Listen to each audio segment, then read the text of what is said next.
पर जनाब ताहिर बिन हमदान साहब, गड़गू गंगाधर साहब, मोहन रेड्डी साहब, इरफान साहब, जावेद अकरम साहब, निजामाबाद के नौजवानों, बुजुर्गों और मीडिया के पुलिस वालों को मेरा सलाम। जैसा कि आप अच्छी तरह जानते हैं, मौलाना अब्दुल कलाम आज़ाद इस हिंदुस्तान के लिए और खासकर कांग्रेस के लिए बहुत ही अनमोल तोहफा थे। उन्होंने अपनी जहनियत, अपनी होशियारी, अपनी अक्लमंदी, यानी कम उम्र में ही, यानी 11 साल की उम्र में ही 20-20, 25-25 साल की उम्र को टीच करते थे, लेक्चर देते थे। तो बड़े बड़े लोग बोलते थे कि 11 साल की उम्र में इतने एक छोटा सा बच्चा हम लोगों को बिल्कुल ऐसा है कि ट्रेन कर रहा है, हैरत ज़दा हो जाते थे। तो उनकी काबिलियत का ये असर हुआ कि उन्होंने अंग्रेजों से, और उस जमाने में मैं समझता हूँ 1914 में उन्होंने एक अखबार भी निकाले थे, मगर ब्रिटिश साम्राज्य उनकी मुखालिफत करी और उनको हरासा करते गए। कई बार उन्होंने फ्रीडम फाइटर की हैसियत से कई बार वो जेल में जाके आए। मौलाना आजाद हिंदुस्तान में मुसलमानों का एक तोहफा थे, यानी कांग्रेस वालों को एक बड़ी ताकत थी मुसलमानों से। उन्होंने एक ही नहीं बल्कि कई जबानों पे महारत हासिल करी थी। बंगाली जानते थे, अंग्रेजी जानते थे, अरबी जानते थे, फारसी जानते थे, इंग्लिश जानते थे, और अरबी में तो उन्हें बिल्कुल तर्जुमा करके, कुरान का तर्जुमा करके वो सारे हिंदुस्तान को पेश करे। मौलाना आजाद कई बार जेल में जाके आए और उनको हिंदुस्तान के सबसे बड़े एजुकेशन मिनिस्टर होने की बिल्कुल उनकी हैसियत, उनका फर्स्ट एजुकेशन मिनिस्टर रहे और हिंदुस्तान ने उनको भारत रत्न से नवाजा गया है। अर्बन इंचार्ज ताहिर बिन हमदान साहब, सिटी कांग्रेस कमेटी के सदर केशव मेनू साहब, डिस्ट्रिक्ट माइनॉरिटी सेल के चेयरमैन इरफान अली साहब, सिटी कांग्रेस माइनॉरिटी के सदर आली जनाब अब्दुल इजाज साहब और दीगर मुआज़िज़ कायदीन और कारकुनान कांग्रेस, आए हुए मेहमान, सहाफ़त से ताल्लुक़ रखने वाले सियासी तमाम साथियों का शुक्रिया कि वो लोग जो है इरफान अली की आवाज़ पर लब्बैक किया और मदद हुए। आज का ये इजलास हज़रत मौलाना अबुल कलाम आज़ाद रहमतुल्लाह अलैह के नाम पर पैदाइशी दिन का दिन है। आप रहमतुल्लाह अलैह के सीरत के बारे में बहुत सारे वाक़यात मिलते हैं। आपकी शख्सियत मायानाज़ शख्सियत थी। हिंदुस्तान की ही लेबर कांग्रेस पार्टी की भी बहुत बड़ी शख्सियत और मायानाज़ शख्सियत मानी जाती थी। आपको अल्लाह तबारक व तआला ने बहुत गहरे इल्म से नवाजा था। आप आलिम दीन थे, आप मुफस्सिर कुरान भी रहे। सियासी बसीरत का इतना मामूल था कि हिंदुस्तान में उस ज़माने में उनके मुकाबले में कोई नहीं था। और आप सहाफ़ी भी थे।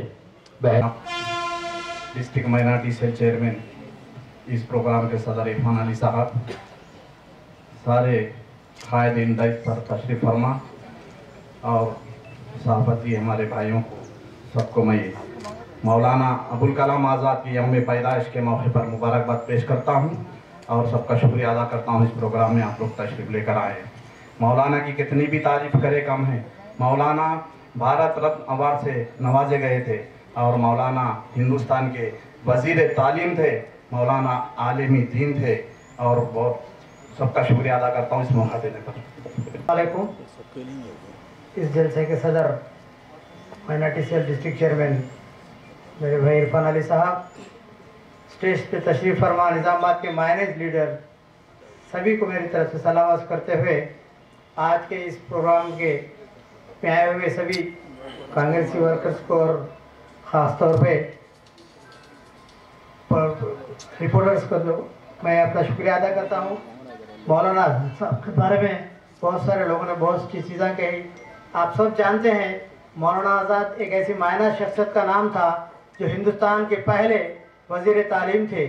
उन्हीं की नाम के ऊपर आज यौम तालीम मनाया जाता है।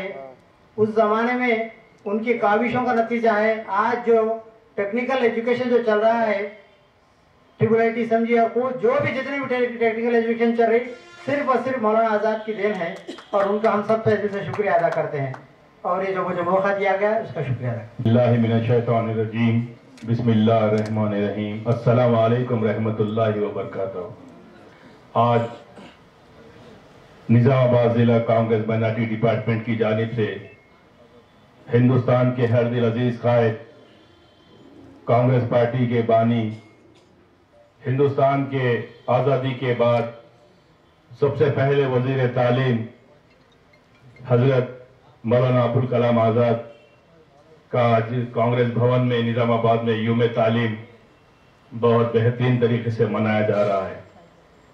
और इसको कामयाब करने के लिए यहाँ पर हमारे जो कायदीन आए हुए हैं, जिला कांग्रेस के सदर मानाला मोहन रेड्डी साहब, निजामाबाद इंचार्ज ताहिर मेमदान साहब, TPCC general secretary Gadhvi Gangadhar साहब, सिटी कांग्रेस के सदर केशव बेनू साहब, सिटी माइनॉरिटी डिपार्टमेंट एजाज साहब, ईसा साहब, फैयाज साहब और यहाँ पर आए हुए तमाम कायदीन, नौजवान और खास करके Urdu electronic media, print media editors, chief editors और मेरे नौजवान साथियों, आज मौलाना अबुल कलाम आजाद का 132वां यौम पैदाइश मनाया जा रहा है।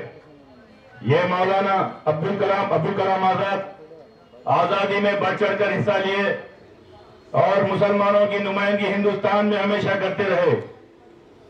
आज देखिए मौलाना का सिर्फ और सिर्फ यौम पैदाइश कांग्रेस पार्टी ही मनाती है, क्योंकि हमारे मोहतरम सोनिया गांधी जी ने 2004 में जब हुकूमत में आई तो उन्होंने तमाम CM को बुलाया, हिंदुस्तान के तमाम चीफ मिनिस्टर को बुलाकर ये हिदायत दी कि मौलाना अबुल कलाम आजाद, गांधी जी, नेहरू जी, सरदार वल्लभ भाई पटेल और तमाम ऐसे सीनियर लोगों के साथ हिंदुस्तान की आजादी में हिस्सा लिए और जेलों में गए।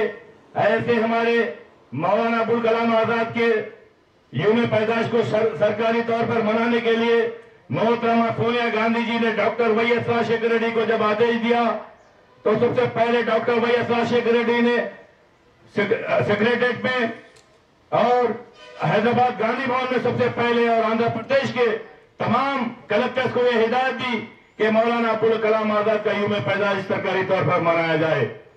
और वो दिन है और आज है। हमेशा कांग्रेस पार्टी मौलाना अबुल कलाम आजाद का यौम पैदाइश बड़ी धूमधाम से मनाती है, लेकिन चंद फिरका परस्त जमातों ने मौलाना अबुल कलाम आजाद की देश की कुर्बानियों को भूल गया। आज बड़ा अफसोस के साथ कहना पड़ता है, मैं ये बात नहीं कहना है, लेकिन हमारे मीडिया के भाइयों के सामने उर्दू मीडिया अगर हक की बात को अगर दबाया जाए तो ये बात फिर हमारे नौजवान नस्ल को मालूम नहीं होती।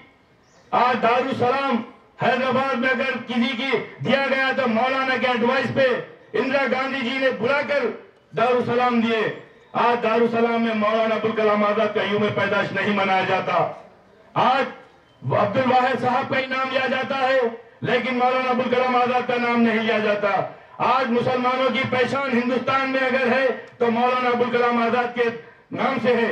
वो इसलिए कि हमारे एजाज ने कहा जब देश आजाद हो रहा था, पाकिस्तान अलहदा हो रहा था, तो मौलाना जामा मस्जिद के सीढ़ियों पे ठहर कर ये कहा था, अरे मुसलमानों तुम पाकिस्तान मत जाओ, हिंदुस्तान आपका आबाए वतन है, हिंदुस्तान की धरती आपकी है, हिंदुस्तान का लाल किला आपको पुकार रहा है, ये मौलाना ने कहा। और यहाँ पर जब मुसलमान यहाँ पर हिंदुस्तान में रहकर खांधे को खांधा लगाकर हमारे हिंदुस्तान की तरक्की के लिए, हमारे हिंदुस्तान की हर रोज तरक्की के लिए हर कौम से मुसलमान खांधे को खांधा लगाकर चल रहा।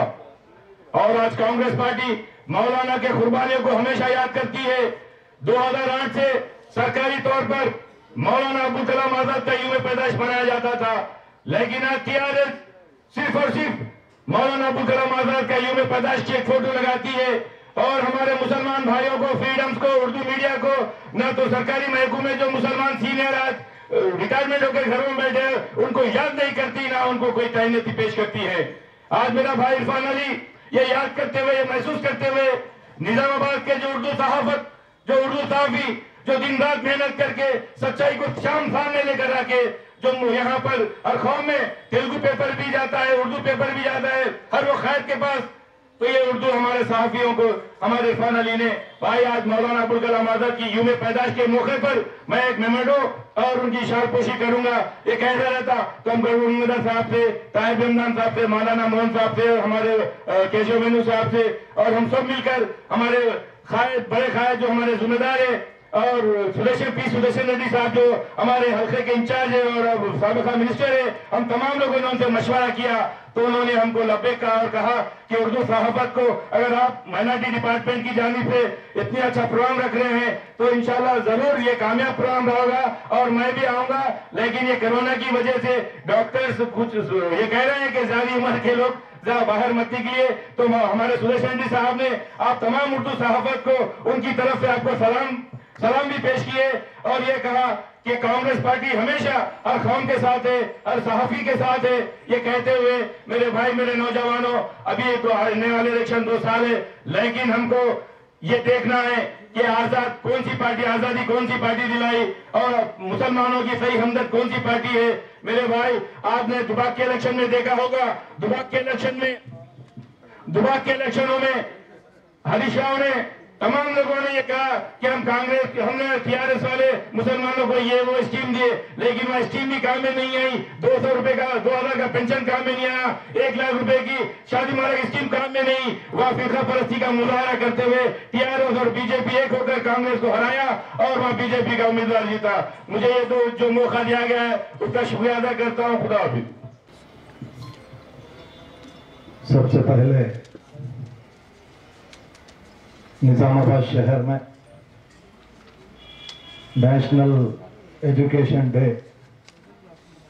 मौलाना अबुल कलाम आज़ाद की यूम पैदाइशी मौके पर हमेशा की तरह कांग्रेस पार्टी के तले कांग्रेस भवन में माइनॉरिटी डिपार्टमेंट के सदर जनाब इरफान अली साहब की सदारत में आज हम सब यहाँ मिलकर एक नेशनल एजुकेशन डे का सही मकसद कि आज तकरीबन मैं समझता हूँ 25-30 जर्नलिस्टों को, 30 जर्नलिस्टों को जितना हो सके हमारी तरफ से वो लोग अवाम के मसलों को अवाम के दिल तक पहुंचाते हैं। हम उन सबको यहाँ पर ये मौके पर मौलाना आज़ाद के पैदाइशी मौके पर ये छोटा सा प्रोग्राम मुनक्किद कर रहे हैं।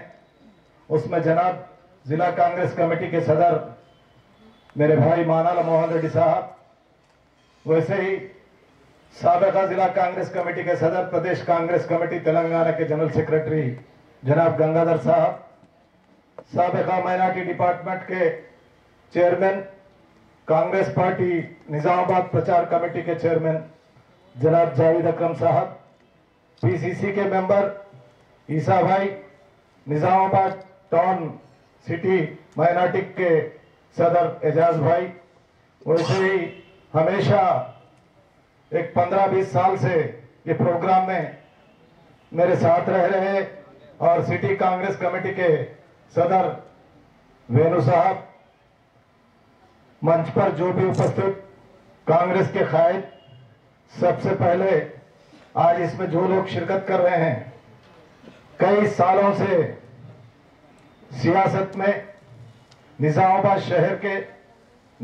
शहर के अलावा निजामाबाद जिले के, खुसूसन तेलंगाना के हर मसले को समझने, जानने, पहचानने वाले, अपने कलम के जरिए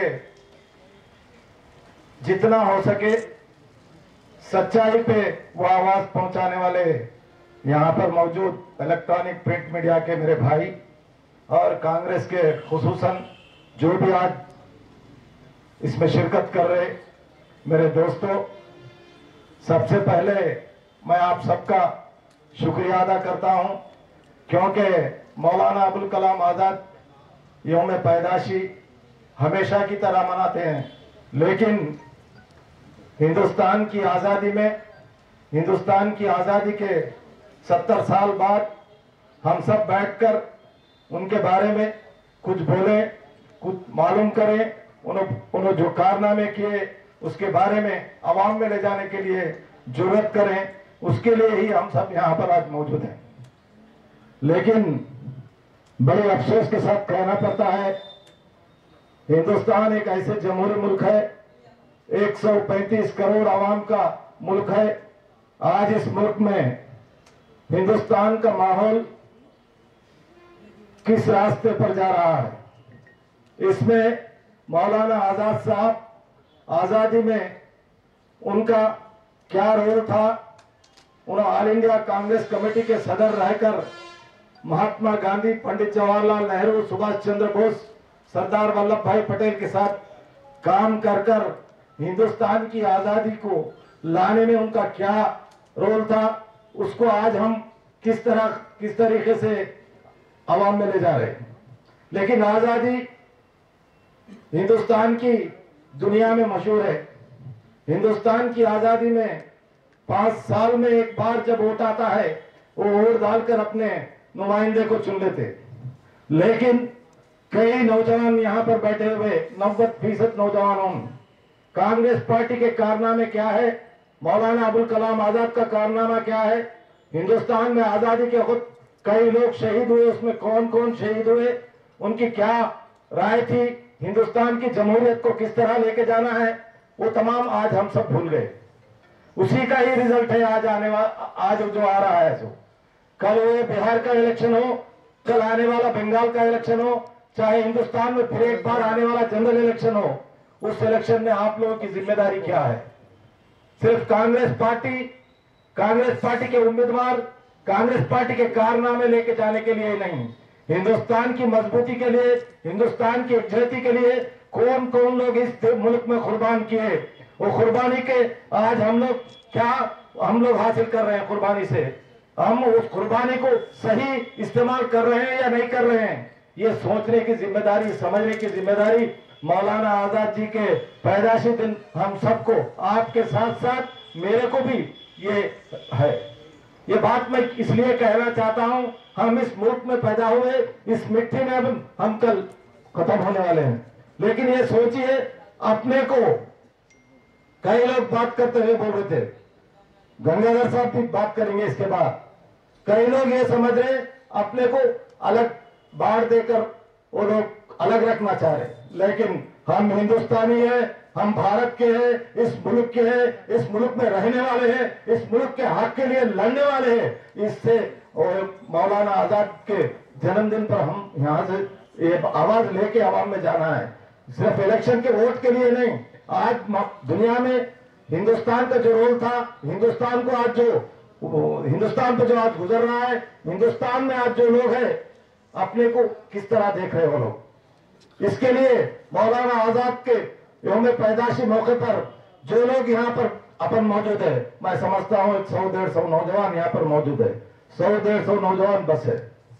आदमी को यहाँ पे मोइन है यूथ कांग्रेस का। ऐसे नौजवान, ये आवाज को नौजवानों में लेके जाने की जरूरत है। खाली ये मीटिंग को हम आए, आजाद मौलाना आजाद जी का उनको गुलपोशी करे या नहीं तो उनको क़यादत पेश करे, ये नहीं।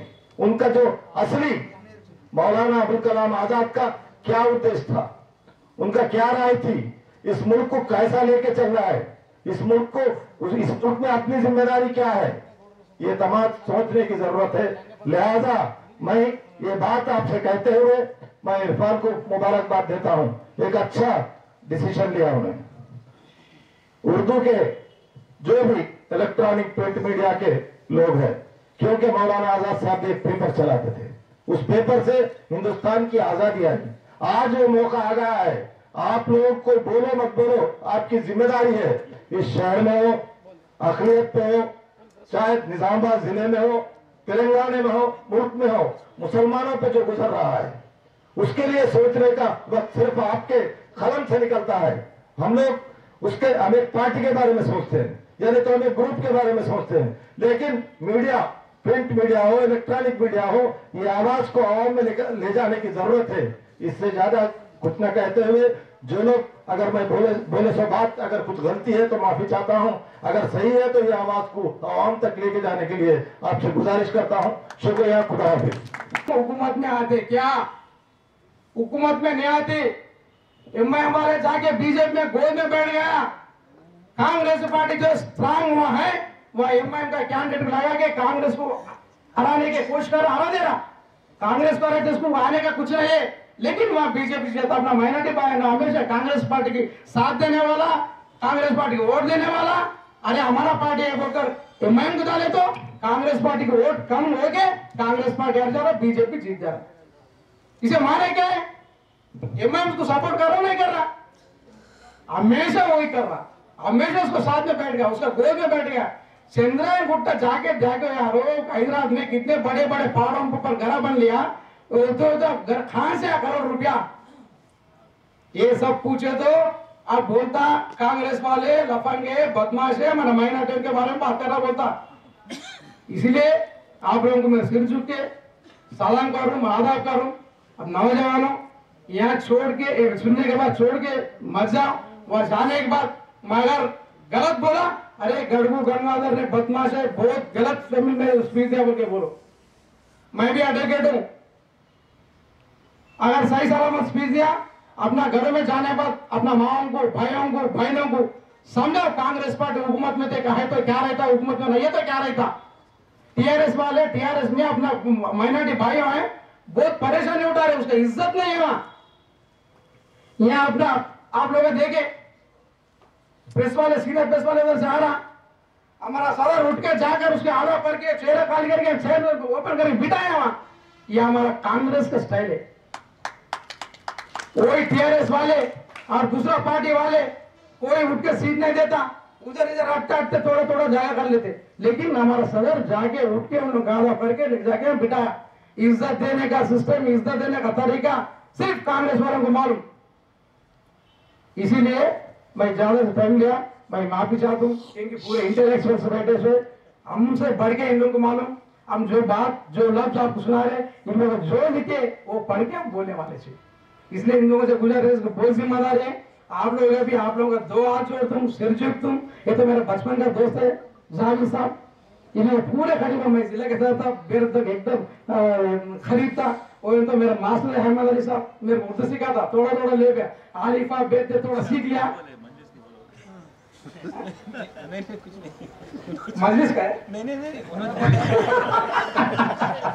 तो जरा आप लोग भी जरा अच्छा सही सलामत जरा अपना माइनॉरिटी भाइयों को सब जन को जरा समझा कर, जरा लिख के अच्छा पढ़ने के मौका देकर हमारा जैसा दलितों को, हमारा भाई माइनॉरिटी भाइयों को आगे लाने के लिए, आगे बढ़ने के लिए, कल के दिन हुकूमत में हमारे शेयर करने के लिए आप पूरे इंटरनेशनल से अच्छा लिखकर, अच्छा प्रिंटमेंट से बताकर हम लोगों को जरा आवाम को समझे तो बहुत बहुत अच्छा होता। शुक्रिया अदा, मैं किसी मौका दिया मेरा सदर को खुदा సందర్భంగా సభాధ్యక్షుడు ఇర్ఫాన్ అలీ గారు, మైనార్టీ సెల్ జిల్లా చైర్మన్, అలాగే జిల్లా కాంగ్రెస్ అధ్యక్షుడు మానవ్ మోహన్ రెడ్డి గారు, పిసిసి జనరల్ సెక్రటరీ గడువు గంగాధర్ గారు, నియామాబాద్ అర్బన్ ఇన్ఛార్జ్ టైర్ బిన్ అమ్దాన్ గారు, బోధన్ నుంచి ఏ ప్రోగ్రాం ఉన్నా కానీ కాంగ్రెస్ పార్టీ నుంచి పిలవగానే వచ్చి మా అన్నగారైన ఫయాజ్ గారు, బాలచక్రం గారు, ఈసా గారు, మైనార్టీ సెల్ పట్టణ అధ్యక్షుడు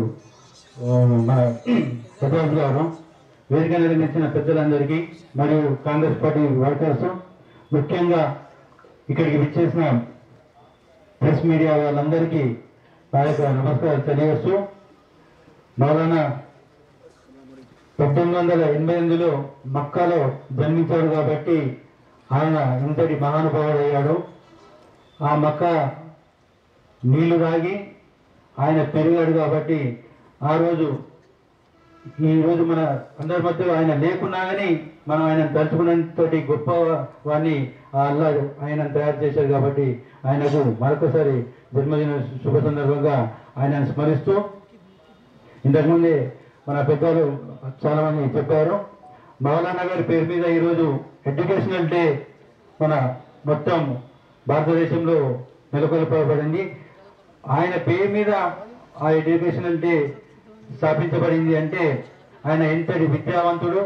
ఆయన మరి మొట్టమొదటి విద్యా శాఖ మంత్రిగా మన భారత ప్రభుత్వం తరఫున నియమించబడి మన భారతదేశానికి ఎన్నో విద్యా సంస్థలు ఐఐటి కానీ నెహ్రూ గారి సారథ్యంలో ఐఐటి కానీ ట్రిపుల్ ఇటువంటి ఎన్నో విశ్వవిద్యాలయాలను ఆయన నెలకొల్పాడు. కాబట్టి ఆయనను మనం వచ్చే తరము ఇప్పుడున్న తరము కూడా ఆయన స్మరించుకోవాల్సిన నేను కోరుతూ నాకు ఇప్పుడు ఇచ్చిన అవకాశానికి జిల్లా అధ్యక్షుడైన ఇర్ఫాన్ అలీ గారికి కృతజ్ఞతలు తెలుపుతూ ముగిస్తున్నాను. అబ్దుల్ కలాం ఆజాద్ గారి 132వ పుట్టినరోజు సందర్భంగా జిల్లా కాంగ్రెస్ పార్టీ కార్యాలయంలో ఏర్పాటు చేసినటువంటి ఈ సోదరుడు మైనారిటీ డిపార్ట్మెంట్ జిల్లా అధ్యక్షులు ఇర్ఫాన్ అలీ గారికి అదేవిధంగా ఈ కార్యక్రమానికి విచ్చేసినటువంటి పిసిసి జనరల్ సెక్రటరీ దడు గంగన్న గారికి, అర్బన్ ఇన్ఛార్జ్ తార్బీన్ అన్న గారికి, టౌన్ కాంగ్రెస్ అధ్యక్షులు కేశవేన్ గారికి, ఫయాజ్ గారికి, అక్రమ్ గారికి, ఈసాబాయ్ గారికి, టౌన్ మైనారిటీ డిపార్ట్మెంట్ అధ్యక్షుడు హేజాజ్ గారికి మరియు వేదిక మీద ఉన్న సోదరులకు, ఈ కార్యక్రమానికి విచ్చేసినటువంటి మైనారిటీ సోదరులకు, అదేవిధంగా ప్రత్యేకమైన కార్యక్రమాన్ని ఏర్పాటు చేసి కార్యక్రమానికి విచ్చేసినటువంటి తెలియజేస్తూ, ఇక నేను ఎక్కువసేపు మాట్లాడలేను, ఎంత మాట్లాడాలో మా అన్న మొత్తం మాట్లాడేసిండు. అంటే మన జరుగుతున్న దాడులు ఏంటి, ఈ దేశంలో మౌలానా అబ్దుల్ కలాం దేశంలో మొట్టమొదటి విద్యాశాఖ మంత్రిగా ప్రాథమిక విద్యను ఉచితంగా అందించాలని అప్పటి ప్రధానమంత్రి నెహ్రూ గారికి తెలియజేసి ఈ దేశంలో ఉన్నటువంటి అనారోగ్యాలకు అన్ని వర్గాలకు కూడా ఉచితంగా ప్రాథమిక విద్యను అందించినటువంటి మహోన్నతమైన వ్యక్తి మౌలానా అబ్దుల్ కలాం ఆజాద్ గారు. అదేవిధంగా మైనార్టీలను సంఘటితపరిచి మైనార్టీల అభివృద్ధి కొరకు ఆయన చేసినటువంటి సేవలు మనము ఎన్ని జన్మలైనా కొనియాడాల్సిన అవసరం ఉందని ఈ సందర్భంగా నేను తెలియజేస్తున్నాను. అంతేకాదు ఈరోజు ఆయన పేరున జాతీయ విద్యా దినోత్సవాన్ని జరుపుకుంటూ ఈ దేశంలో ఆయనకి ఇచ్చిన కాంగ్రెస్ పార్టీ మౌలానా అబ్దుల్ కలాం ఆజాద్ గారికి ఇచ్చినట్టు గౌరవాన్ని ఈరోజు పాలకులు మరిచి కనీసం ఆయన కార్యక్రమం జరపడానికి కూడా సిద్ధంగా లేరంటే ఒక స్వతంత్ర సమరయోధుడు ఈ దేశంలో అన్ని వర్గాలను ముందుకు తీసుకెళ్లాలని ఆలోచించినటువంటి ఒక మహోన్నతమైన వ్యక్తికి సంబంధించిన జన్మదిన కార్యక్రమాన్ని జరపడానికి ఇలా రాష్ట్రంలో ఉన్న పాలకులైతే కేంద్రంలో ఉన్న పాలకులైతే సిద్ధంగా లేరంటే ఈ దేశంలో సమైక్యత భావం కొరబడిందనే విషయాన్ని తెలియడానికి నేను బాధపడుతున్నాను. అంతేకాదు దయచేసి ఇక్కడ మైనారిటీ సోదరులు ఉన్నారు, అన్న చెప్పినట్టు ఒక్కసారి మీరు ఆలోచించమని చెప్తున్నా. ఎంఐఎం పార్టీ అసదుద్దీన్ అక్బరుద్దీన్ ఇద్దరు నిజామాబాద్కు వచ్చిన ప్రతిసారి నిజామాబాద్లో ఉన్న యువతను వాళ్ళ మాట చాతుర్యంతో మీ అందరినీ మాయాజాలం చేస్తూ వాళ్ళపై అట్రాక్ట్ చేసుకొని మీ ఓట్లు తీసుకుంటున్న పరిస్థితి చూస్తున్నారు. నిజానికి ఎంఐఎంకు పవర్లోకి వచ్చి ముస్లిం మైనార్టీలకు పనిచేయాలనే ఆలోచన ఉంటే ఈ కార్పొరేషన్లో 16 సీట్లు గెలిచినటువంటి ఎంఐఎం 13 సీట్లు గెలిచిన టీఆర్ఎస్ కు ఎందుకు సపోర్ట్ చేయవలసి వచ్చిందో మీరు ఒక్కసారి ఆలోచించుకోమని నేను ఈ సందర్భంగా సోదరులందరూ తెలుస్తున్నా. అదే కాంగ్రెస్ పార్టీ అదే విధంగా 16 సీట్లు మైనార్టీ గెలిచి ఉంటే ఖచ్చితంగా కాంగ్రెస్ పార్టీ ఎప్పుడు కూడా మెజార్టీ సీట్ వచ్చిన వాళ్ళకు కూర్చోబెట్టి మేము సెకండ్ లో కూర్చుంటానికి ఎప్పుడు కూడా సిద్ధంగా ఉండే పార్టీ కాంగ్రెస్ పార్టీ అని తెలియజేస్తున్నా. ఈ విధంగా యువకులు ప్రధానంగా 2 వర్గాల యువకులు, హిందూ యువకులైతేంది ముస్లిం యువకులైతేంది ఒక రకమైన తప్పుడు మార్గంలో పోతున్న పరిస్థితి నేను ఇలా చూస్తున్నా. కేవలం అమిత్ షా ఇద్దరు కూడా ఒక్కటైపోయి ఒకరు మైనార్టీలు రెచ్చగొడుతున్నారు, ఒకరు హిందువులు రెచ్చగొడుతున్నారు. దాని పర్యవసనం ఈ రోజు నేరుగా మైనారిటీలకు నష్టం జరుగుతుందనే విషయాన్ని గమనించకపోతే రాబోయే కాలంలో మరింత ఇబ్బందికరమైన పరిస్థితులను మైనారిటీ సోదరులు ఎదుర్కోవాల్సిన పరిస్థితిని ఈ దేశం ముందుంది. ఈ సవాల్ అనే విషయాన్ని గమనించమని చెప్తున్నా. ఖచ్చితంగా ఈ విషయాలపైన యువకులు మైనారిటీ యువత మేల్కోవాల్సిన అవసరం ఉన్నది. కారణం ఏంటంటే అసవదుల వచ్చిలో పయనం ద్వారా నేరుగా మీరు చేసే కార్యక్రమాలు ఏవైనా అవి ఖచ్చితంగా బీజేపీకే ఉపయోగపడుతున్నాయి తప్ప మైనారిటీ సోదరులకు ఉపయోగపడతలేవు. ఉదాహరణకు ఇలా కేవలం బీహార్ లో కాంగ్రెస్ పార్టీ అలయన్స్ రాకపోవడానికి కేవలం అసవద్దీన్ ఓవైసీ ఒక్కడే కారణం అనే విషయాన్ని ఈ దేశ మీడియా మొత్తం కోడెక్కుస్తుందనే విషయాన్ని ఇక్కడ మీడియా మిత్రులకు తెలియంది కాదు. మరి ఈ విధమైన కార్యక్రమాలు చేస్తూ మతతత్వ పార్టీగా పేరు ఉంది అంటే బీజేపీని మైనారిటీలు అడుగుతొక్కుతున్నట్టు బీజేపీకి ఉపయోగపడేటటువంటి కార్యక్రమాలు చేయడంలో అసవద్దనుకున్నటువంటి ఇంట్రెస్ట్ ఏందనే విషయాన్ని ఈ మళ్ళీ ఈ నిజామాబాద్కి వచ్చినప్పుడు ఈ నిజామాబాద్ యువత ప్రశ్నించాల్సిన అవసరం ఉంది. ఒకవేళ లేకపోతే జరిగే పరిణామాలు మీకు తెలుసో తెలియదో రెండవసారి బీజేపీ వచ్చింది. ఇప్పటికే ముస్లింల పైన జరుగుతున్న దాడులను నిజానికి రాయాలంటే పేపర్ ఏరుకో మీ మీద జరుగుతున్న దాడుల పైన మరి రేపు మూడోసారి కూడా ముస్లిం బీజేపీ గవర్నమెంట్ వస్తే నాకు తెలిసి చాలా కష్టమైన పరిస్థితి. గాంధీ చౌక్ దాటి రావాలంటే మీరు ఖచ్చితంగా పర్మిషన్ తీసుకోవాల్సి రావాల్సిన పరిస్థితిని బీజేపీ వాళ్ళు సృష్టిస్తారని మీరు గమనించకపోతే రేపు జరిగే పరిణామాలు ఖచ్చితంగా మైనారిటీ సోదరులకు ఇబ్బందులు ఎదుగుతాయనే విషయాన్ని తెలియజేస్తున్నాను సోదరులారా. కాబట్టి మహనీయుడు స్వతంత్ర సమయోధుడు మౌలానా అబ్దుల్ కలాం ఆజాద్ గారు చెప్పిన విధంగా ఆయన అడుగుజాడలో నడుస్తూ సమైక్యం ఉంటూ వాస్తవాలను గ్రహిస్తూ ఎవరు మనను ఉపయోగించుకొని మన జాతికి నష్టం చేస్తున్నారు, ఎవరు మన మైనారిటీలకు సహాయం చేస్తున్నారని మీరు గమనించేంత వరకు ఈ దేశంలో మతతత్వ పార్టీ అధికారంలో ఉండడాన్ని ఎవ్వరు కూడా ఆపలేని విషయాన్ని ఈ సమావేశం సందర్భంగా తెలియజేస్తుంది సోదరులారా. కేవలం ఒక్కరు మాత్రం గుర్తుంచుకోవాల్సింది, మైనారిటీ యువత ముందుకొచ్చి వాస్తవాన్ని గ్రహించి ఇళ్లలో ఉండే తల్లి తండ్రులకు అందరికి కూడా వాస్తవాలు చెప్పనంతసేపు ఈ దేశంలో మరింత ఉధృతమైన దాడులు మైనారిటీల పైన జరిగేందుకు అవకాశాలు ఉంటాయి. ఆ మానవుడు కలగలిగినటువంటి దేశ సమైక్యత భావం ఏదైతే ఉందో అది కొనసాగడం చాలా కష్టమైన పరిస్థితి ఉంటుందని మీకు తెలియజేస్తూ ఈ సందర్భంలో ఈ కార్యక్రమాన్ని ఏర్పాటు చేసినటువంటి సోదరుడు ఇర్బానల్కి మనస్ఫూర్తిగా ధన్యవాదాలు తెలియజేస్తూ మరి ఒక మహత్తర మంచి కార్యక్రమాన్ని తీసుకున్నావు. మైనార్టీ ఉర్దూ పేపర్కి సంబంధించిన పాత్రికేయ సోదరులందరినీ కూడా సన్మానించి సత్కరించి ఈ రోజు దేశంలో జరుగుతున్నటువంటి దాడుల పైన వారి సేవలను గుర్తించి ఈ కాంగ్రెస్ భవన్ లో సత్కరించడం అంటే ఖచ్చితంగా అది మేము గౌరవంగా భావిస్తున్నాం. ఖచ్చితంగా ఈ కార్యక్రమాన్ని తీసుకున్నందుకు నీకు కూడా మరొకసారి ధన్యవాదాలు తెలియజేస్తూ ఈ అవకాశం ఇచ్చిన అందరికి కూడా పేరు పేరున ధన్యవాదాలు తెలుస్తూ ముగించుకుంటున్నాం. निकालो तो मुकाबिल हो अगर तो अखबार निकालो। मौलाना अबुल कलाम आजाद एक अंजुमन की तरह थे, वो मुजाहिद आज़ादी थे, मुफस्सिर कुरान थे, कांग्रेस पार्टी के सदर थे, भारत रत्न याफ्ता थे, लेकिन उनकी एक अहम खुसूसियत जो हमसे मिलती है वो एक सहाफ़ी भी थे।